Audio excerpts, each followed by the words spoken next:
ამერიკის შეერთებული შტატების ჰელსინკის კომისიის თავმჯდომარე დონალდ ტრამპის თანაპარტიელი კონგრესმენი ჯო უილსონი ქართული ოცნების საპატიო თავმჯდომარის ოლიგარქ ბიძინა ივანიშვილის ოჯახის წევრების დასანქცირებას ითხოვს. სოციალურ ქსელზე გამოქვეყნებულ პოსტში უილსონი ამბობს, რომ ივანიშვილის ოჯახის წევრები საქართველოს შეერთებული შტატების მტრებზე ყიდიან და ამისთვის უნდა დასანქცირდნენ. ქართული ოცნებისა და ბიძინა ივანიშვილის შესახებ ჯო უილსონის პირველი ტვიტი არ არის. რესპუბლიკელი კონგრესმენი ოცნების ხელისუფლებას საქართველოში არალეგიტიმურად მიიჩნევს და დასავლეთის ქვეყნების მხრიდან ივანიშვილის დასანქცირებას აქტიურად ითხოვს.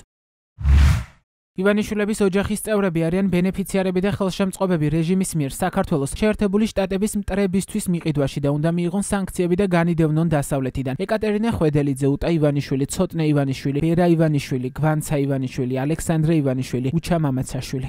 ოლიგარქი ივანიშვილი ამერიკის შეერთებული შტატების სახაზინო დეპარტამენტმა 2024 წლის 27 დეკემბერს ანტიდემოკრატიული და რუსეთისთვის სასარგებლო ქმედებების გამო დაასანქცირა. ამ გადაწყვეტილებით ივანიშვილის მთელი ქონება, რომელიც შეერთებულ შტატებშია განთავსებული, ან არის ამერიკის შეერთებული შტატების მოქალაქეთა მფლობელობაში ან კონტროლში დაიბლოკა. სანქცია ასევე ეხება ამერიკულ დოლარში ფინანსური ტრანზაქციების განხორციელებასაც.